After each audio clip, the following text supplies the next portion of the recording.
What is up, guys? Welcome back to another episode of Board Games Are For Everybody, where today we are going to be talking about Tetris. Just Tetris. There's no subtitle. So Tetris, the game, I guess. This one came out actually not too long ago, I don't think. 2021, so it came out last year as of recording. This is a 2 to 4 player strategy game. Per usual, we've only really played it with 2 people. However, it plays exactly the same, no matter how many people you are playing with. So let's take a look at what we got.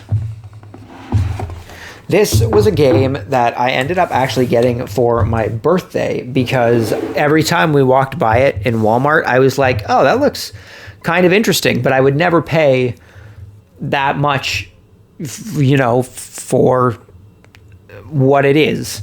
But turns out it actually ended up being quite fun. So what we got is we have our turn order here, our piece order card. We also have a bunch of different tile pieces that take the form of all of the different tile pieces in Tetris, with the exception of they are farther down in my thing apparently. There is one set of tiles that are different from actual Tetris, which is just a single tile. These are used to help fill gaps in your board, as well as used as a bonus material, kind of. You can gain these pieces from making certain plays. So what we're going to do is we're going to... Each player gets whatever color they choose to be in these tokens here. Each player has 2 tokens in their color. These are used for when you are scoring bonus points, which come into play based on these cards right here, which apparently we decided to sleeve. I didn't realize we actually sleeve these. If I can get them out, that is. I hate boxes that don't there we go, that don't have a little finger slot so that you can get the pieces out. So we have bonus cards here. These are basically just cards that have different objectives on them. There are different objectives that allow you to score points if you happen to be the first player to complete that action. So you would select 2 different cards at random. The rest go back into the box. So for our game, we have connecting Tetraminos with either the Z or reverse Z. You have to connect 4 Tetraminos with either of these. Or you have to have 4 pairs of matching and connected Tetraminos. So you have to have either 2 lines connecting, you have to have 2 Z's connecting, 2 L's connecting, stuff like that. But you have to have 4 pairs of them. So those are just going to stay up there for the time being.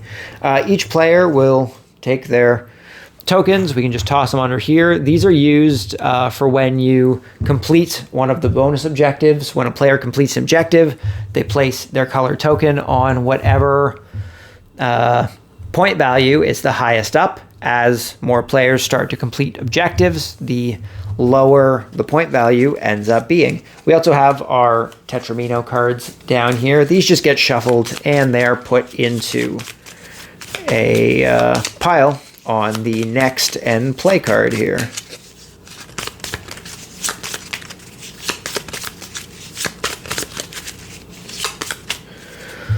So those go there. Each player gets one of these tile sheets. You'll notice that on the back of the sheets, you have different Tetraminos kind of scattered throughout the entire board, as well as the single Tetraminos.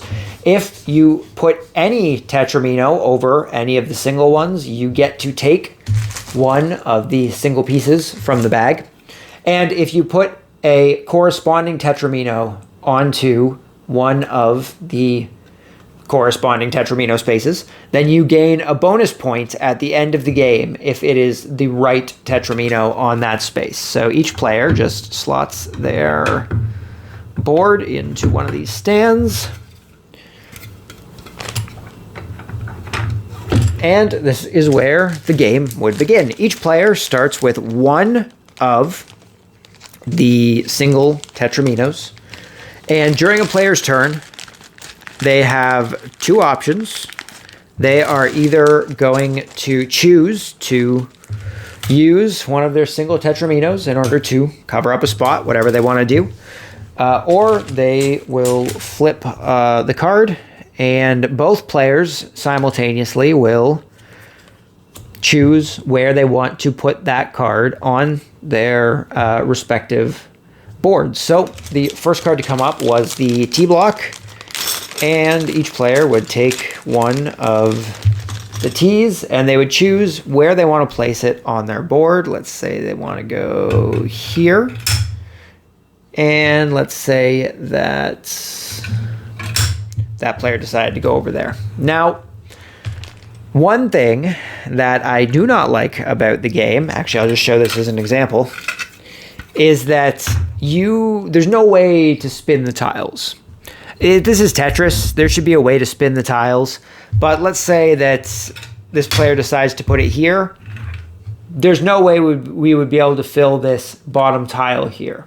However, you will notice on the back that we did indeed gain an extra point at the end of the game because we do have the T over that space. Now, what we could have done is that before we place this tile down, we could have said, well, I want to use my single Tetramino piece. And we could have placed that down before choosing to place the T block down. This is basically the way that you get around not being able to turn your pieces, is those single Tetramino blocks. But now that we've used it, we're going to have to get to one of the single Tetramino spaces with any block before we get another one. So we would then move on to the next round. We have the Z block here. Now, if you remember that bonus card back here, we did have to get 4 connecting Tetramino with either of the Z's. So that is something that we could always attempt to do as one of these players. Let's say that this player decides to put this, well, let's say this player decides to put this over here, right there. Now, as you can see, we are starting to go up on the ring, but we've just covered our T block with something that wasn't a T block. Now that's okay. All that means is that we're not going to get that extra bonus at the end of the game is all. Now, you do have to be careful about the orientation that you put your tiles in. You'll notice that each of the bricks here actually has a bunch of slots on the front. These actually correspond to the player boards, which have ridges on the inside of the board to follow along with the pieces. You don't want to put your thing backwards. In fact, you can't put your thing backwards. So you'll know what orientation the pieces go. So that's nice, at least. That's at least a bit of a help. So let's say that we want to go down here.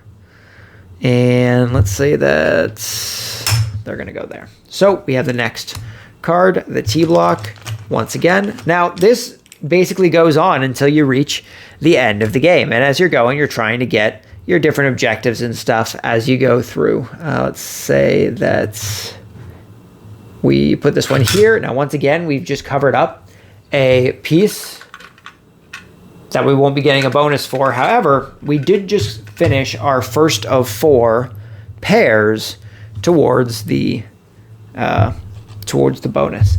So you would be going through the deck, just kind of placing stuff down along your way, and the game basically ends once you get to the end of the deck.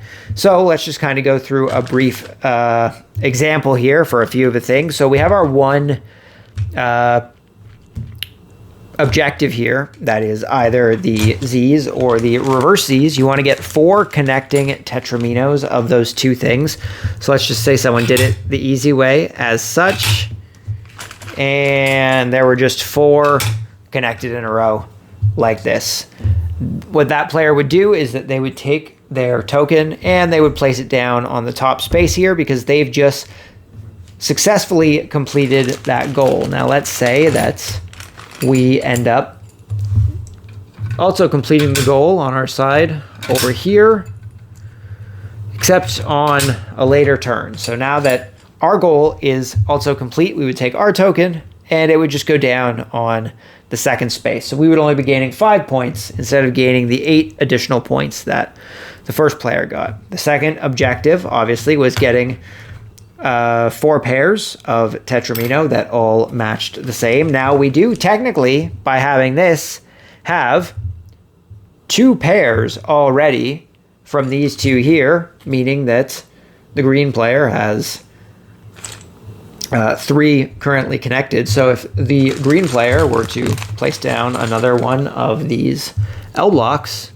they would successfully complete that objective. They would take their token, place it on the top spot, and then let's say that the second player also finished that up. Similar to how it worked the first time, we're actually in a bit of a, well, I guess we could do it like this. A bit of a predicament here, but we did just connect those ones. So again, like we did before, purple player would take their token, put it down on the 5, and they gave 5 points for that. So the way that the game works is that once the game is over, players would score for each complete row that they have completed throughout the game, and then they would score 1 additional point for each Tetramino on the back that matches up with the Tetraminos in their board. And that is more or less the way that Tetris works. I was shockingly surprised with this game. I had a pretty good time with it. I think it could be pretty fun playing with 3 or 4 people. It's something that we're gonna have to try and do one day. But I had a good time with it. It's, you know, it's not super deep. You're not gonna have a revelatory gaming experience with it. But for a mass-produced game, it's pretty good. It's pretty fun. I think people who like Tetris can get into it. The biggest drawback for me is definitely that not being able to turn. You do have the single pieces that allow you to kind of fill in any of those blanks that may end up in your board. You have to place them before you end up placing a piece down, or you would end up kind of, see, I put that in the wrong spot, or you would end up kind of messing up your board because there's no way to go back and place them into a different spot, unless of course you just do what I did and choose to remove your pieces from the top. However, that is more or less Tetris, the way the game works, the way you score, all that stuff. I had a good time with it. I think it's pretty enjoyable for what it is. Like I said, if you like Tetris, you'll like it. Well, most likely like it, but you could always just go play the video game. It's pretty well a similar kind of thing. It's a good translation of the video game, is what I should be saying, is that it did a pretty good job. But I'm getting to a point where I'm just rambling now, so I think that's a good time to call it for the video. So thank you guys very much for stopping by. Hopefully you enjoyed this video. If you guys have played the Tetris game, let me know what you thought about it down in the description. Did you like it? Did you not like it? Was it too similar to the video game for you? Was it not enough for you? If this video made you want to go check it out, let me know that as well. It's always interesting to see what kind of games people decide to go check out because we took a look at them. But yeah, Tetris the game. Hopefully you guys enjoyed the video. Hopefully I will see you all next time. But until then, just remember, board games are for everybody. I'll see you all then. Peace.